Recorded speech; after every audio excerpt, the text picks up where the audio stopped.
उतना में डाउट नहीं है कुछ कुछ सर। बनाया हो, कहाँ तक बनाया सर हो? एक है प्रॉब्लम, उसको भेजें फोटो। हाँ भेजो।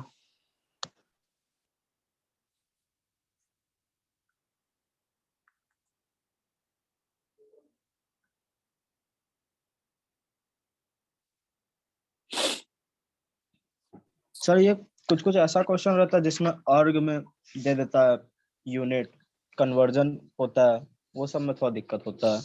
किलो कैलोरी पूछ देता है। हाँ तो क्या दिक्कत है, कैलोरी और जूल का कन्वर्जन पता है ना तुमको? नहीं पता है? सर और कन्वर्जन सारा लिखा दीजिए अगर जो भी जरूरत पड़े। अर्ग तो सीजीएस यूनिट होता है ना, जरूरत पड़ 1 अर्ग 10⁻⁻7 जूल होता है। देखो क्या क्वेश्चन भेजे तुम, क्वेश्चन। हम्म। सर भेज रहे हैं। अच्छा।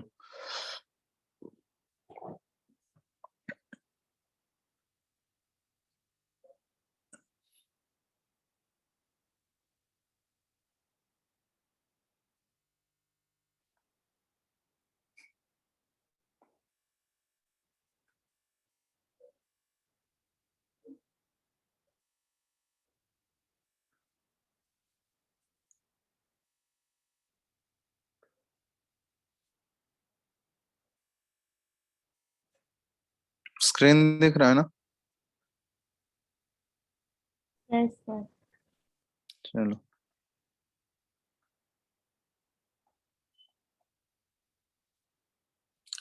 ठीक है, तो इसमें देखना 1 कैलोरी जो होता है, 1 कैलोरी को जूल में कितना है, कितने जूल के बराबर होता है? ये 4.18 जूल्स। ठीक है, ये ध्यान रखना, कहीं कैलोरी में अगर दिया रहेगा तो इस तरीके नियरली इसको 4.2 जूल्स हम लोग ले लेते हैं। अर्ग में अगर दिया रहेगा तुमको, तो अर्ग जो है बेसिकली सीजीएस यूनिट होता है एनर्जी का। तो 1 अर्ग इज इक्वल टू ये 1 × 10⁻⁷ जूल्स होता है। ठीक है, तो ये सारे यूनिट्स हैं और तो इसमें कुछ नहीं है बाकी। सर कुछ फॉर्मूला भी था जैसे कि E energy is equal to 12375 by lambda.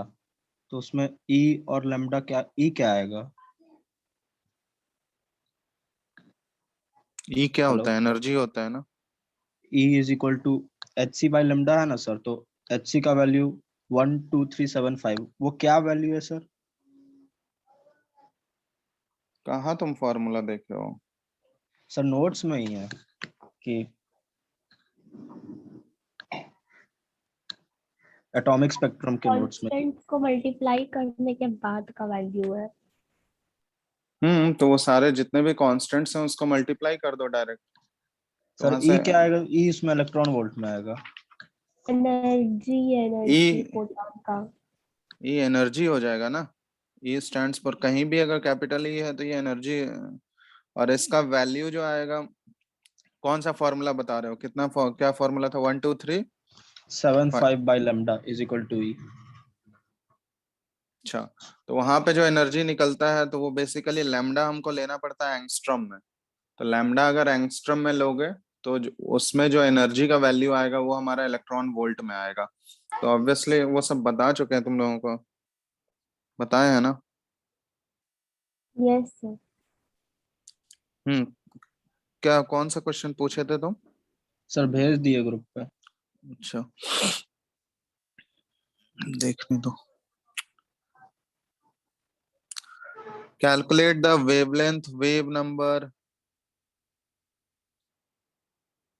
frequency of photon having energy equal to 3 electron volt. क्या दिक्कत हो गया इसमें? 3 इलेक्ट्रॉन वोल्ट मतलब 1 इलेक्ट्रॉन वोल्ट तो लास्ट क्लास में हम बताए थे ना किसके बराबर होता है। हम्म। हेलो। Yes sir. तो एनर्जी तुमको अगर दिया हुआ है कि एनर्जी जो है फोटोन का एनर्जी, यस सर। ठीक है, ये 3 इलेक्ट्रॉन वोल्ट के इक्वल है। तो 3 इलेक्ट्रॉन वोल्ट यही तो हो गया। अब 3 इलेक्ट्रॉन वोल्ट को सर जूल में कैसे बदलोगे? 3 into 1 electron volt 1.6 into 10 to the power minus 19 joule. तो इतना ये हो गया, एनर्जी हो गया इतना, ठीक है अंशुल? Yes sir. तो लैम्डा एनर्जी, कितना आ जाएगा अगर पुट करते हैं formula? Energy is equal to H c by lambda है। तो एच का वैल्यू देखो यहाँ पे क्या दिया हुआ है, H is equal to 6.626 6.62 into 10 to the power minus 27 अर्ग सेकंड में है। तो अर्ग को तुम जूल में बदल सकते हो या नहीं?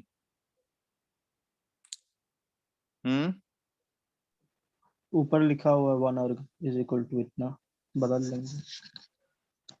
तो बदल ही लोगे फिर, समझ गए बात? तो ये तो यस सर। ऑलरेडी, अरे तुमको ऑलरेडी एच का वैल्यू जूल पर सेकंड में पता है, कितना लिखा है? प्लैंक्स कांस्टेंट का वैल्यू जूल सेकंड में कितना होता है? 6.626 into 10 to the power minus 34 ना। Yes sir 34। 10 to the power minus 34 joule second. तो इसको 10 to the power minus 7 से तुम मल्टीप्लाई करोगे तो वही चीज तो आ जाएगा। यहाँ से 10 to the power minus 7 से मल्टीप्लाई कर दो तो -34 तो आ ही जाएगा, ठीक है? समझ गए बात? Yes sir. तो एनर्जी यहाँ पे तुमको जूल में है, एच का वैल्यू तुमको जूल सेकंड में पता है, सी का वैल्यू, स्पीड ऑफ लाइट हम लोग नियरली कितना लेते हैं? 3 into 10 to the power 8 metre per second. बस यहाँ पुट कर दो, लैम्डा आ जाएगा, lambda is equal to H C by E कर देना, ठीक है? और सबका वैल्यूज पुट कर देना, इसी तरीके से आ जाएगा। फ्रीक्वेंसी निकालने जानते हो ना? C is equal to nu into lambda। Nu हो गया फ्रीक्वेंसी, तो nu is equal to C upon lambda, समझ गए? अब वेव नंबर कैसे निकालते हैं? वेव नंबर,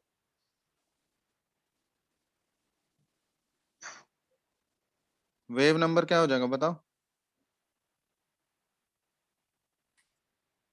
भूल रहा है। न्यू बार लिखते हैं ना इसको, 1 अपॉन लैम्डा, ये इनवर्स होता है, वेवलेंथ का रेसिप्रोकल हो गया ये वेव नंबर, समझ गए? Yes sir. तो 1 अपॉन लैम्डा ये वेव नंबर दे देगा तुमको, ठीक है? तो इस तरीके से कर लेना ये। और क्या है बताओ?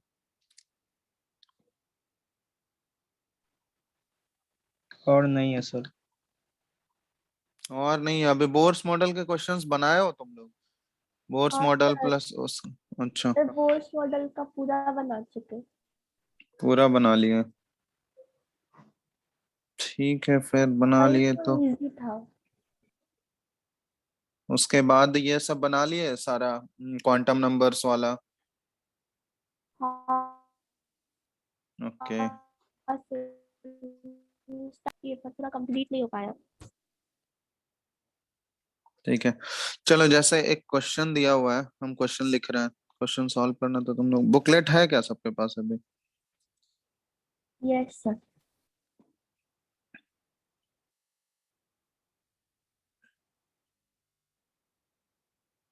ठीक है, एक कंपाउंड है वेनेडियम, ठीक है? वेनेडियम का हमको एक आयन बना हुआ है, ठीक है? वेनेडियम VX+, ये आयन है जिसका मैग्नेटिक मोमेंट दिया हुआ है, ठीक है? VX+ has a magnetic moment of, एक सेकेंड रुकना, ये स्क्रीन दिख रहा है क्या?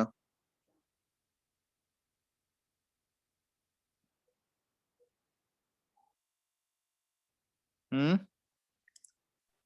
यस सर दिख रहा। चलो, तो इसका मैग्नेटिक मोमेंट हमको गिवन है as a magnetic moment of, magnetic moment को म्यू से डिनोट करते हैं, तो म्यू का वैल्यू इसका दिया गया है, that is 1.73, mu is equal to 1.73 Bohr magneton, ठीक है? एक्स का वैल्यू निकालना है यहाँ पे, तो तुम लोग को एक चीज बता चुके हैं यहाँ पे, मैग्नेटिक मोमेंट का फॉर्मूला बताया गया है ना तुम लोगों को। किसी भी आयन का मैग्नेटिक मोमेंट का फॉर्मूला कैसे लिखते हैं हम लोग? मैग्नेटिक मोमेंट म्यू किसका इक्वल होता है बताओ?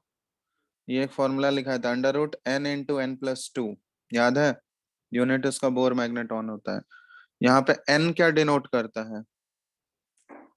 n होता है नंबर ऑफ, क्या होता है बताओ स्मृति?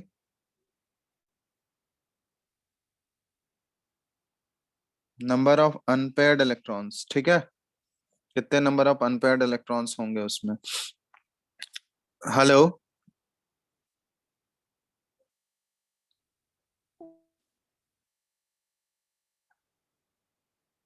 हेलो,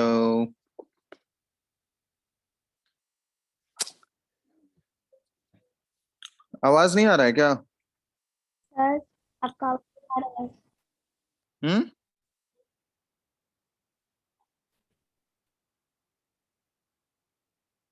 क्या आवाज कट रहा है?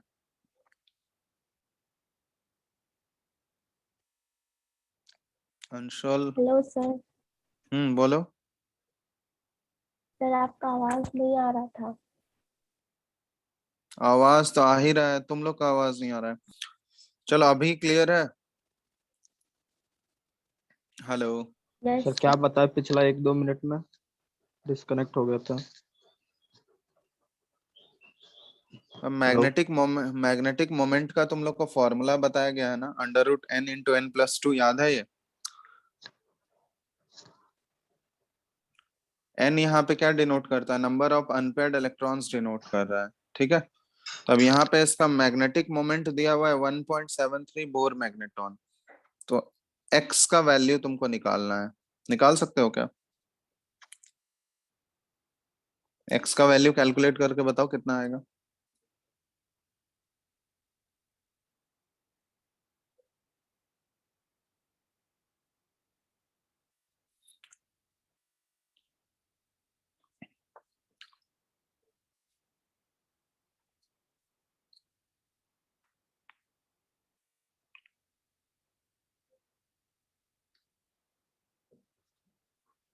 हो गया Anshul?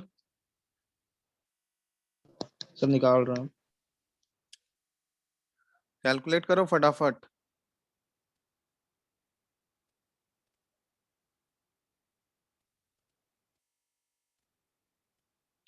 Number of unpaired electrons कितने होंगे इसके पास?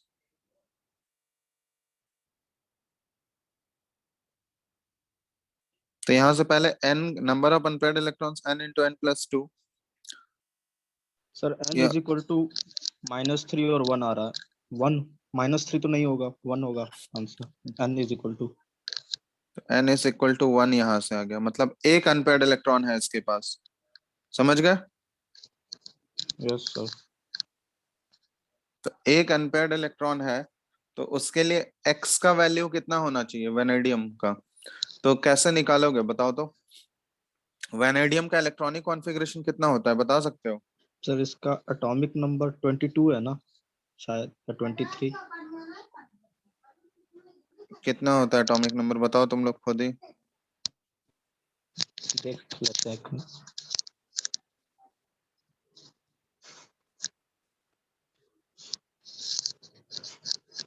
सर 23 है।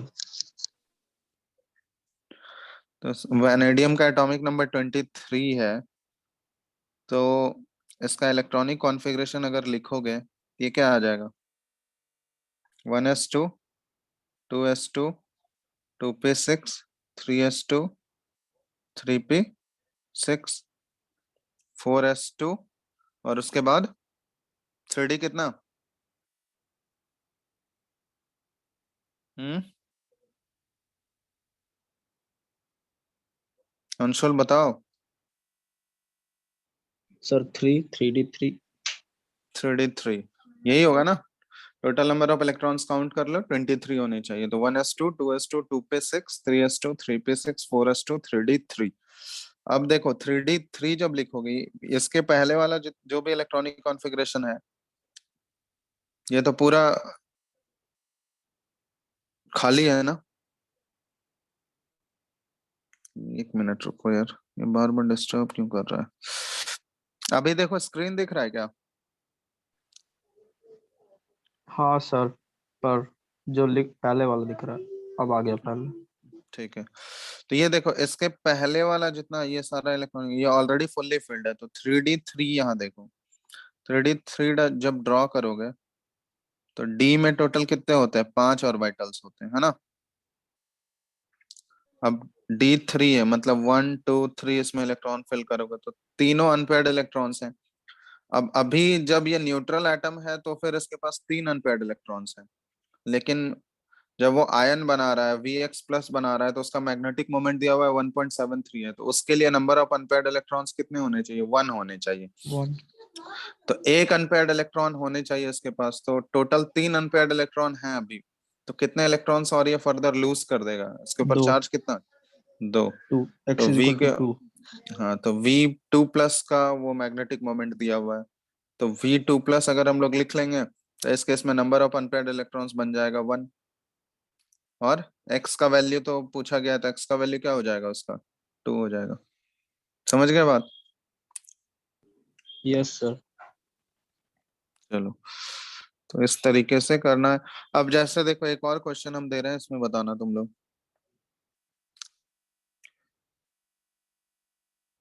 4 ऑप्शंस हमको दिए गए हैं। एक है Mg2+, ऑप्शन बी है Ti3+, ऑप्शन सी है V3+, एंड ऑप्शन डी है Fe2+। पूछा गया है इसमें कि maximum number of unpaired electrons किसके पास है।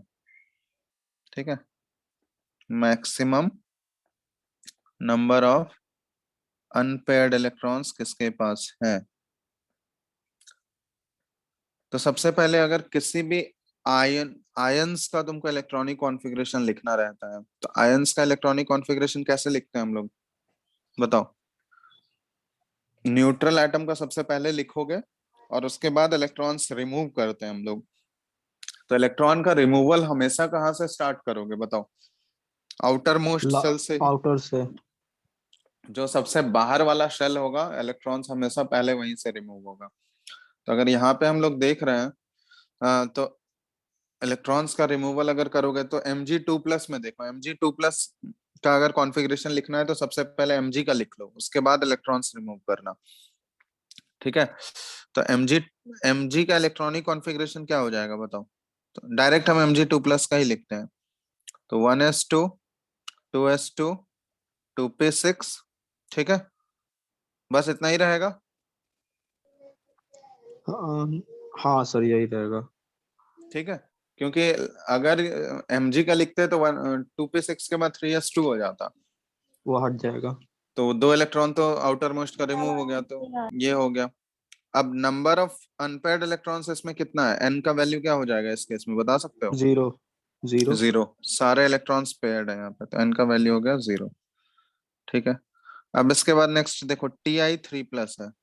सर इसका पोटेशियम जैसा हो जाएगा इलेक्ट्रॉनिक कॉन्फ़िगरेशन। तो टाइटेनियम का एटॉमिक नंबर कितना होता है? 22। 22। अब 22 जब लिखोगे कॉन्फ़िगरेशन सिर्फ टाइटेनियम का अगर लिखेंगे तो लास्ट में देखो 4s2 उसके बाद 3d2, वही आएगा ना, 4s2 3d2। तो तो हमको यहाँ पे 4s1। टोटल 3 इलेक्ट्रॉन्स रिमूव करना है। तो देखो इसका टाइटेनियम का आउटर मोस्ट हो जाता है 4s2 और 3d2 होता है। अब 3 इलेक्ट्रॉन रिमूव करना है, तो इसका आउटर मोस्ट सेल कौन सा है? Fourth cell. 4। तो फोर्थ सेल में कितने इलेक्ट्रॉन्स हैं? 2 ही इलेक्ट्रॉन्स अवेलेबल है। टोटल हमको 3 इलेक्ट्रॉन रिमूव करना है, तो 2 इलेक्ट्रॉन तो इसका 4s से चला जाएगा, और बाकी जो बच गया 1 इलेक्ट्रॉन वो किससे जाएगा? 3d से डी चला से। जाएगा।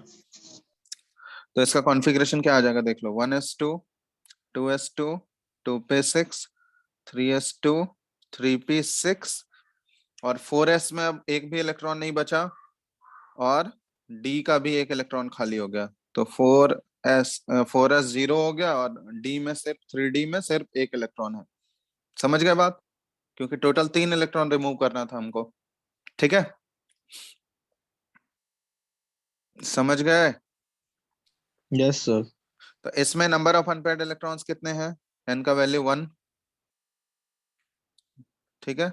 एक ऊपर वाले में 0 अनपेयर्ड इलेक्ट्रॉन्स था, टाइटेनियम 3+ में 1 हो गया। अब तीसरा देखो, तीसरा क्या है हमारा? Vanadium 3 vanadium plus.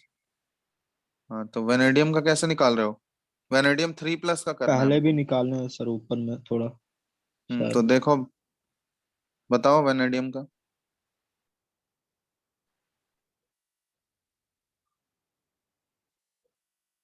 वेनेडियम 3+ का कॉन्फ़िगरेशन लिखो।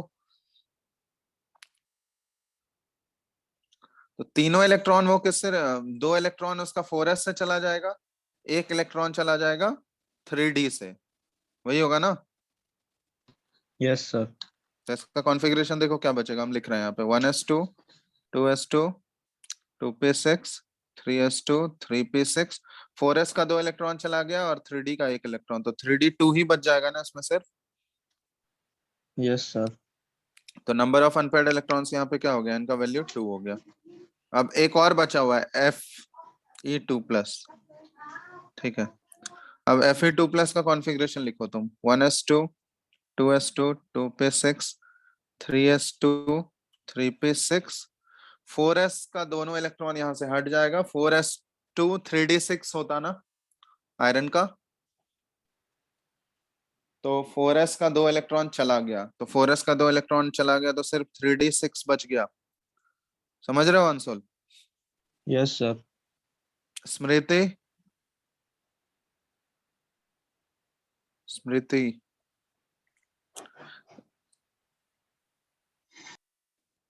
ये नहीं कर रही, चलो देखो यहाँ पे। अब इसमें number of unpaired electrons 3d6 में बता सकते हो अंशुल कितना है? 4 तो 4 नहीं। देखो, 4 आप नहीं, टोटल 5 कितने? 5 लगा दीजिए सर, एक लगा 4 ही होगा आंसर। हाँ। टोटल इसमें ऑर्बिटल्स टोटल 5 होते हैं 3d में, है ना? डी में 5 ऑर्बिटल्स होते हैं, तो इसमें 6 इलेक्ट्रॉन्स हमको फिल करना है। तो 6 इलेक्ट्रॉन्स फिल करने का क्या है तरीका? हुंड्स रूल के अकॉर्डिंग फिल करोगे। सबसे सब में पहले पहले एक एक एक एक इलेक्ट्रॉन सब में, उसके बाद पेयरिंग, तो पेयरिंग किसी एक का करेंगे। पेयरिंग कर दिए। तब नंबर ऑफ अनपेयर्ड इलेक्ट्रॉन्स कितने बच गए इसमें देख लो, 4, ठीक है। तो कौन सा आयन है जिसके पास maximum number of unpaired electrons दिख रहे हैं यहाँ Fe2+। पे? Fe2+, तो आंसर इसका Fe2+ हो जाएगा, ठीक है। सर मैग्नेटिक मोमेंट क्या होता है, उसके बारे में बता दीजिए। मैग्नेटिक मोमेंट एक क्वांटिटी है या एक टर्म होता है जिसके थ्रू हम लोग किसी भी आयंस का मैग्नेटिक बिहेवियर को एक्सप्लेन करते हैं। तो मैग्नेटिक मोमेंट दो तरीके से कंपेयर करते हैं हम लोग, या दो प्रॉपर्टी इसमें देखते हैं, एक डायामैग्नेटिक प्रॉपर्टी होता है, एक पैरामैग्नेटिक होता है, ठीक है। तो मैग्नेटिक मोमेंट के वैल्यू से हम लोग इसको एक्सप्लेन करते हैं। तो मैग्नेटिक डायामैग्नेटिक, मोमेंट ज्यादा होना मतलब ज्यादा मैग्नेटिक है वो। हाँ, मतलब डायामैग्नेटिक बिहेवियर और पैरामैग्नेटिक बिहेवियर को कैसे एक्सप्लेन करते हैं हम लोग? तो डायामैग्नेटिक अगर है तो उसके पास number of unpaired electrons n का वैल्यू हो जाएगा 0, ठीक है। और n का वैल्यू 0 हो जाएगा, तो n का वैल्यू 0 मतलब क्या हुआ, म्यू का वैल्यू, मैग्नेटिक मोमेंट क्या हो जाएगा इस केस में? 0। 0, ठीक है। मैग्नेटिक मोमेंट को म्यू से डिनोट। और पैरामैग्नेटिक स्पीसीज हम लोग किसको बोलते हैं? जिसके पास एक या एक से ज्यादा अनपेयर्ड इलेक्ट्रॉन होने चाहिए, ठीक है। तो मिनिमम एक अनपेयर्ड इलेक्ट्रॉन तो होना ही चाहिए और उससे ज्यादा भी हो सकता है, तो उसको पैरामैग्नेटिक स्पीसीज बोलते हैं। तो पैरामैग्नेटिक स्पीसीज का म्यू का वैल्यू क्या हो जाएगा, ग्रेटर देन 0। समझ गए? Yes sir. तो अब यहाँ पे अगर तुमसे इसमें ये पूछा जाता, ये 4 ऑप्शंस तुमको दिए रहते हैं और ये पूछा जाता कि which of the following species is diamagnetic in nature, तो क्या आंसर होता बताओ? n is equal Mg2, to 0, Mg2। Mg2+, ठीक है। नंबर ऑफ अनपेयर्ड इलेक्ट्रॉन्स मतलब Mg2+ के सारे इलेक्ट्रॉन्स पेयर्ड हैं, तो वो डायामैग्नेटिक हो गया। बाकी तीनों जो स्पीसीज हैं, टाइटेनियम 3+, वेनेडियम 3+, Fe2+, इन सबके पास एक या एक से ज्यादा अनपेयर्ड इलेक्ट्रॉन्स हैं, ठीक है। तो ये तीनों क्या हो गए, पैरामैग्नेटिक हो गए। समझ रहे हो ना बात? Yes sir. तो ये तीनों हो गया पैरामैग्नेटिक। और Mg2+ है यहाँ पे डायमैग्नेटिक। ठीक है, चलो और क्या क्या पूछना है?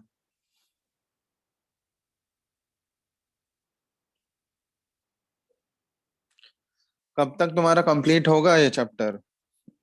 तुम अभी लगता है पढ़े नहीं हो पूरा। हम एटॉमिक स्ट्रक्चर तक ही रिवाइज किए हैं अभी। एटॉमिक स्ट्रक्चर तो ये सब एटॉमिक स्ट्रक्चर का ही तो पार्ट है। हम्म, ये सब चीज तो एटॉमिक स्ट्रक्चर का ही पार्ट है ना। हाँ। तो फिर बोर्स मॉडल तक कर लियो तुम? यस सर, बोर्ड्स मॉडल तक कर लिए हैं। कर लियो तो आगे का कब तक तुम? सैटरडे आज हो गया, संडे, मंडे तक हो जाएगा तुम्हारा? सर ट्यूसडे तक। क्यों मंडे तक में नहीं कर पाओगे? मतलब नेक्स्ट क्लास जब भी लगेगा उससे पहले तक हो जाएगा ना? सर ट्यूसडे को लगेगा तो हो जाएगा ट्यूसडे तक में। अच्छा, तो मंडे को कोई एग्जाम है क्या स्कूल में? सर स्कूल अभी पता तुम नहीं। लोग का चल हाँ चल रहा है चल रहा सर है? स्कूल। तो स्कूल में अब क्या क्लासेस हो रहे हैं? वो तुम लोग का फर्स्ट टर्म का रिजल्ट आ गया क्या, सीबीएसई वाला? सर बोला था कि मिड जनवरी तक रिलीज कर देंगे मतलब, लेकिन कुछ अता पता नहीं है। अभी बोल रहा है अच्छा कि तो थर्ड वीक तक जाएगा जनवरी के। ओके। हाँ तो तुम लोग का कुछ सैंपल पेपर सब रिलीज हुआ है, वो सब देख लिए ना, टर्म 2 वाले का? हाँ, टीचर लोग व्हाट्सएप ग्रुप पे भेजे थे टर्म 2 का सैंपल पेपर, देखे नहीं है। तो वो सब्जेक्टिव ही होगा ना टर्म 2? हाँ सर। हम्म, तो वो तो होगा ही। वो अब पेपर सस्पेंड होने वाला नहीं है, अब वो लेगा ही, सब्जेक्टिव ही होगा। तो मार्च में डेट था ना, मार्च तक तो आराम से सारे एग्जाम्स हो ही रहे हैं। ठीक है, तो तुम लोग उधर का तो पढ़ रहे हो ना, स्कूल वाला क्लासेस? अभी तक सिलेबस खत्म नहीं हुआ है तुम लोग का टर्म 2 वाला? पता स्कूल नहीं, में, स्कूल में पढ़ा रहे हैं सब लोग सब। तुम क्लास नहीं करते हो क्या स्कूल का? नहीं, नहीं, फिर अटेंडेंस कैसे होता है? दे देते हैं टीचर लोग अटेंडेंस। हम तो 2 हफ्ता से नहीं कर रहे क्लास, तो 3 हफ्ता से अच्छा, कंपलसरी नहीं, नहीं है करना? है। अच्छा, चलो ठीक है। हम तो स्कूल वाले वो सब टॉपिक्स में स्कूल में जो आएगा तुम्हारा टर्म 2 में, उसमें तो कोई दिक्कत नहीं है ना तुम लोगों को? उससे नहीं रिलेटेड सर। अगर उससे रिलेटेड अगर कोई डाउट होगा तो वो सब पूछ लेना, ठीक है? ऐसा नहीं कि 11th पढ़ने के चक्कर में ही तुम लोग उधर खराब कर लेना बोर्ड्स।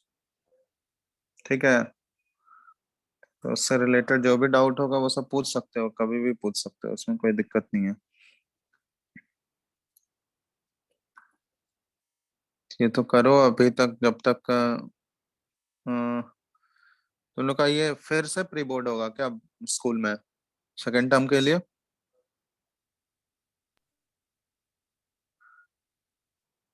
हेलो? सर स्मृति कुछ बोल रही है पर उसका आवाज नहीं आ रहा। बोल रहे हैं तुम लोग का फिर से प्री बोर्ड होगा क्या टर्म 2 के लिए? नहीं सर सर, मॉक इससे रिलेटेड खबर नहीं आया है पर होगा ही। अच्छा, मॉक टेस्ट होगा।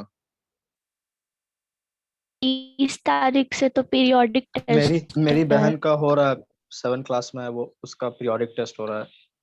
अच्छा, पीरियोडिक टेस्ट हो रहा है। हाँ तो तुम लोग का भी कुछ ना कुछ टेस्ट होगा ही उसमें, उस बोर्ड से पहले सेकंड, तो वो मोस्ट प्रोबेबली फरवरी में ही होगा। ठीक है, तो तब तक करो तुम लोग, इधर जितना चैप्टर्स हो सर चुका है 20 तब तक। तारीख से पीरियोडिक टेस्ट है।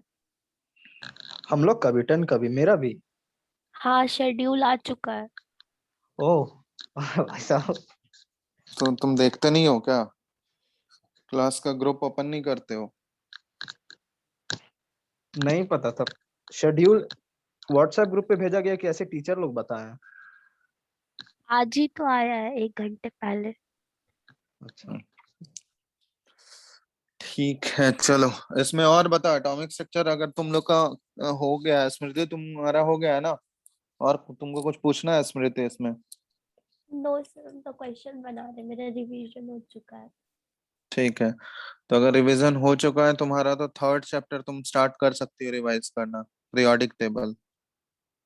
ठीक है। सर पीरियोडिक टेबल की गैसियस स्टेट, हम्म। सर गैसियस स्टेट ना, फिजिकल केमिस्ट्री का थर्ड चैप्टर। फिजिकल केमिस्ट्री का थर्ड चैप्टर उससे मतलब नहीं है ना। सिस्टमेटिक करो, जैसे एनसीईआरटी में दिया हुआ है वही सिस्टम फॉलो करो। पीरियोडिक टेबल तो पढ़ाई हो ही गया ना। यस सर, हो गया। हाँ तो फिर अच्छा, तो ऑर्डर में ही करो, पहले पीरियोडिक टेबल कंप्लीट करो, इसके बाद केमिकल बॉन्डिंग। ठीक है, केमिकल बॉन्डिंग भी हो ही गया तुम लोगों का। हाँ सर। ये सर थोड़ा है केमिकल बॉन्डिंग। अच्छा दिक्कत है तो पहले पीरियोडिक टेबल तक करो, पीरियोडिक टेबल के बाद वो देख। एमओटी से नहीं हुआ। क्या क्या क्या? केमिकल बॉन्डिंग में अतुल सर एमओटी से पहले छोड़ दिए थे, तो एमओटी यानी मॉलिक्यूलर ऑर्बिटल थ्योरी नहीं हुआ है वहां से। अच्छा ठीक है, वो हम बता देंगे। पहले पीरियोडिक टेबल तुम लोग कंप्लीट करो, फिर उसके बाद जब केमिकल बॉन्डिंग में जाएंगे तो वो सब एक्सप्लेन कर देंगे। ठीक है ना? सर हाइब्रिडाइजेशन, वेस्पर थ्योरी, ये सब भी बता दीजिएंगे। हाँ हाँ बता देंगे वो सब, जो भी डाउट आएगा पहले केमिकल यहाँ पीरियोडिक टेबल तक कर लो, उसके बाद हम वहाँ कवर कर। पीरियोडिक टेबल तो ज्यादा टाइम नहीं लगना चाहिए, उनसे ऐसे मुश्किल से एक दिन में कंप्लीट हो जाएगा अगर एक दिन लेके बैठोगे तो। ठीक है एक ना? दिन में हो जाएगा। हाँ वो थ्योरेटिकल ही है, उसमें कुछ नहीं है, बस एक बार थ्योरी रिवाइज कर लो, फिर क्वेश्चंस क्वेश्चंस में सॉल्व थोड़ी करना है उसमें, सारा थ्योरेटिकल चीजें। एक बार एनसीईआरटी जरूर पढ़ लेना। ठीक है, ऐसे पहले भी पढ़े होगे, हम तो बोले थे पढ़ने के लिए, पता नहीं तुम लोग पढ़े हो या नहीं, एक बार फिर से रिवाइज कर लेना एनसीईआरटी सर अब नोट्स के पढ़े थे, साथ। हम एटॉमिक स्ट्रक्चर और पहला चैप्टर पढ़े हैं। तो नोट्स के साथ साथ एक बार पीरियोडिक टेबल का एनसीईआरटी भी रिवाइज कर लेना अच्छे से। और तुम्हारा आंसर एटॉमिक स्ट्रक्चर खत्म करो जल्दी से जल्दी। Okay sir. ठीक है, तो फिर हम लोग केमिकल बॉन्डिंग स्टार्ट कर सकते हैं। तो पीरियोडिक टेबल में ज्यादा टाइम नहीं लगेगा, पीरियोडिक टेबल के लिए ऐसे हम सिर्फ थ्योरी ही है, तो उसमें कुछ सॉल्व नहीं करना है तुमको, तो पढ़ लेना एक बार, एक्सेप्शंस ही मोस्टली याद रखने हैं उसमें। ठीक है, तो एक बार थ्योरी रिवाइज कर लेना। नोट्स है ना तुम्हारे पास पीरियोडिक यस टेबल सर। का? क्लासेस यस किए सर। थे या नहीं पीरियोडिक टेबल का? हाँ यस सर। सर। अच्छा, तो एक बार नोट्स अच्छे से रिवाइज कर लेना, एनसीईआरटी एक बार थ्योरी रीड कर लेना, उसके बाद क्वेश्चंस देख लेना। क्वेश्चंस मोस्टली एक्सेप्शन से ही पूछे जाते हैं उसमें, तो क्वेश्चंस प्रैक्टिस करना होगा, प्रैक्टिस किए ही होगे, बुकलेट से बनाए हो तो देख लेना एक बार क्वेश्चंस। ठीक है, तो उसमें मोस्टली एक दिन में खत्म हो जाएगा, ज्यादा नहीं है, तो उससे पहले लेकिन एटॉमिक स्ट्रक्चर खत्म कर लो। Okay sir. ठीक है, तो केमिकल बॉन्डिंग तुम लोग का केमिकल बॉन्डिंग जैसे ही खत्म होगा तो उसके बाद तुम लोग का इन चारों चैप्टर्स का टेस्ट लेंगे। ठीक है ना? तो जल्दी से पीरियोडिक टेबल खत्म करो, केमिकल बॉन्डिंग का जो जो टॉपिक्स बचा हुआ है वो पढ़ा देंगे, फिर टेस्ट होगा तुम लोग का, तो मोस्टली जनवरी एंड तक हमको लगता है खत्म हो ही जाएगा। ठीक है, तो फरवरी फर्स्ट वीक में तुम लोग का इन चारों चैप्टर का टेस्ट होगा। सुन रहे हो ना? Yes sir. तो इसलिए पहले ही इन्फॉर्म कर दे रहे हैं हम, तो तब तक तुम लोग उसके अकॉर्डिंग प्रिपरेशन भी अपना कर लेना। ठीक है, क्योंकि उस समय रिवाइज करने का टाइम हम नहीं देंगे फिर उतना। जैसे ही केमिकल बॉन्डिंग खत्म होगा उसके बाद टेस्ट लेंगे, उसके 2-3 दिन बाद ही। इसलिए अभी जितना प्रैक्टिस करना है आराम से, 10-15 दिन है, आराम से प्रैक्टिस कर लो। ठीक है। Yes sir. चलो, तो और एटॉमिक स्ट्रक्चर में जहां तक बनाए हो तुम, कुछ पूछना है तो बताओ, नहीं तो फिर नहीं सर। आगे का बना के रखो। स्मृति तुमको? नहीं सर, मेरा तो हो गया बस, जो जितना तक बनाया है वो। ठीक है, तो उसके आगे भी बना लेना, कंप्लीट कर लेना तुम। पूरा, और उसके बाद पीरियोडिक टेबल स्टार्ट कर दो रिवाइज करना, ठीक है।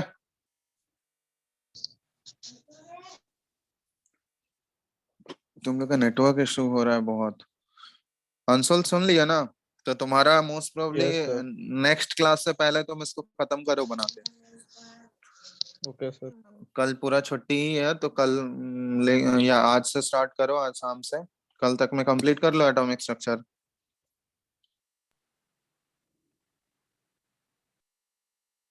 ठीक है। और कुछ डाउट होगा तो अगले क्लास में तुम इसका पूछ लेना, एटॉमिक स्ट्रक्चर वाला क्लियर कर लेना। और पीरियोडिक टेबल भी साथ साथ देख सकते हो, उसमें ज्यादा टाइम लगने वाला नहीं है, रिवाइज ही करना है सिर्फ थ्योरी। सुन रहे हो ना? Yes sir. क्योंकि कुछ कुछ रिलेटेड ही टर्म्स है पीरियोडिक टेबल, जैसे इलेक्ट्रॉनिक कॉन्फ़िगरेशन वाला पार्ट पढ़ोगे तो वो पीरियोडिक टेबल में भी तुमको उसका एप्लीकेशन दिखता ही है, वो सारा चीज है ना। तो यस उसी से सर। रिलेटेड ही है वो सारा, एक बार थ्योरी साथ साथ ही रिवाइज कर लोगे तो वो बेटर रहेगा तुम्हारा, ठीक है। चलो तो नेक्स्ट क्लास तक तुम लोग इसको खत्म करो, उसके बाद हम केमिकल बॉन्डिंग स्टार्ट करेंगे। तो केमिकल बॉन्डिंग अच्छे से पढ़ा देंगे, जो जो पोर्शन छूटा हुआ है तुम लोगों का, और जो जो नहीं भी क्लास कर पाए थे तो थोड़ा सा बता देंगे केमिकल बॉन्डिंग अच्छे से, ठीक है। क्योंकि केमिकल बॉन्डिंग इंपॉर्टेंट टॉपिक है इनऑर्गेनिक के लिए, तो उसको अच्छे से एक्सप्लेन कर देंगे। तुम्हारा क्लास बहुत सारा मॉड्यूल के मिस, अलावा क्वेश्चन कहाँ से बनाए? मॉड्यूल में बुकलेट ये बना लिए तुम लोग सारा एटॉमिक स्ट्रक्चर का? फिर बहुत थोड़ा सा बचा हुआ है। ठीक है, तो मॉड्यूल के साथ साथ प्रीवियस ईयर भी बोले हैं सॉल्व करने, प्रीवियस ईयर बना रहे हो तुम लोग? सर हमको समझ में नहीं आ रहा उसमें पहले कौन सा क्वेश्चन अटेम्प्ट करें। टॉपिक वाइज तो दिया है सर, लेकिन उसमें मतलब बहुत सा कुछ कुछ बहुत टफ है, कुछ कुछ बहुत इजी है, इसीलिए फिर हम उसको छोड़ दिए नहीं छोड़ो करके। नहीं उसको, अभी बोले हैं ना हम साथ साथ ही करो। टॉपिक वाइज दिया है तो रिसेंट ईयर्स वाला करो ना, एटलीस्ट जेई मेन का पहले करो। जेई मेन और जेई एडवांस अलग से दिया होगा ना उसमें। नहीं सर, उसमें एक टॉपिक दिया है और फिर उसके नीचे उसका मेन एडवांस सारा क्वेश्चन। हाँ, तो जेई मेंस का जो जो क्वेश्चन होगा तुम लोग रिसेंट ईयर का करो, अभी ज्यादा वो करने का जरूरत नहीं है। 2015 से 20 तक का करो, ठीक है। कब तक का है? 19 तक का है। सर मेरे पास तो 2010 से 21 तक का है। हाँ, तो 2010 से 21 तक का जेई मेंस का पहले करो एक्सरसाइज, ठीक है। जेई मेंस के जितने भी क्वेश्चंस दिख रहे हैं वो सब सॉल्व करने की कोशिश करो, ओके सर। ठीक है। तो पहले जेई मेंस का कर लो, उसके बाद जेई मेंस करने के बाद तब फिर जेई एडवांस के क्वेश्चंस को अटेम्प्ट करना, ठीक है। धीरे धीरे जैसे ही सॉल्व करना स्टार्ट करोगे आइडिया अपने आप लग जाएगा इस टाइप का क्वेश्चंस आ रहा है। और ऐसा नहीं है कि जेई एडवांस में बहुत ही टफ पूछा जाता है, क्वेश्चन सॉल्व करना स्टार्ट करो खुद ही आइडिया लग जाएगा, खुद से एनालाइज कर सकते हो किस टाइप का क्वेश्चंस। इसलिए हम बोल रहे हैं साथ साथ प्रीवियस ईयर करो, ताकि आइडिया लगे कि एग्जाम में किस टाइप का क्वेश्चंस आ रहा है। मतलब उसके हिसाब से तुम टॉपिक्स पे फोकस भी कर सकते हो ना, कि कौन से टॉपिक से ज्यादा क्वेश्चंस पूछा जाता है, कौन से टॉपिक से कम पूछा जाता है। तो सब क्वेश्चन सॉल्व करोगे तो खुद आइडिया लगेगा तुम लोगों को। तो इसलिए पहले जेई मेंस का अच्छे से करो पहले, उसके बाद जेई एडवांस के क्वेश्चंस करना, ठीक है। अंशुल तुम कर रहे हो यानी प्रीवियस ईयर लिए हो? सर ले लेंगे एक। ले लेंगे, अभी तक तुम ले लो जल्दी से। बुक्स का दुकान थोड़ी ना बंद है। हाँ एक सर। वो तो तुमको लेना ही पड़ेगा, उस प्रैक्टिस नहीं करोगे प्रीवियस ईयर तो फिर दिक्कत है,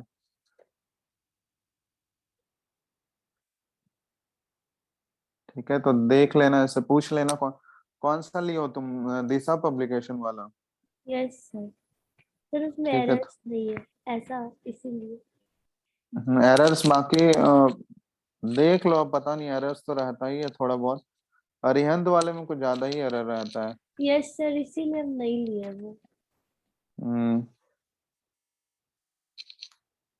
हो सकता है दिशा में नया बनाया हो तो एरर कम किया हो, ठीक है। देख लेना एक बार, ले लेना अच्छे से पता करके,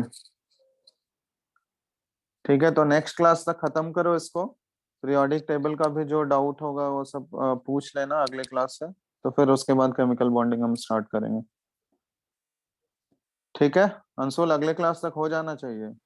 यस सर। चलो, तो अभी और कुछ पूछना है तुम लोगों को? सर मेरे को तो नहीं। नहीं अंशुल, तुमको? No sir. ठीक है, फिर तो करो सॉल्व।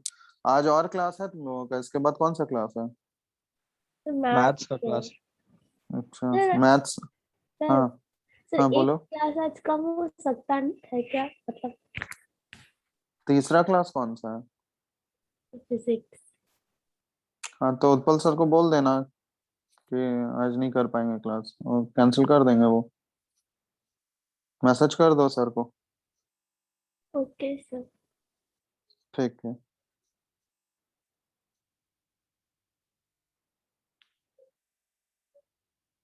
चलो ठीक है फिर, तो करो यहाँ तक सॉल्व, उसके बाद आगे अगले क्लास में करते हैं। Okay sir. ओके।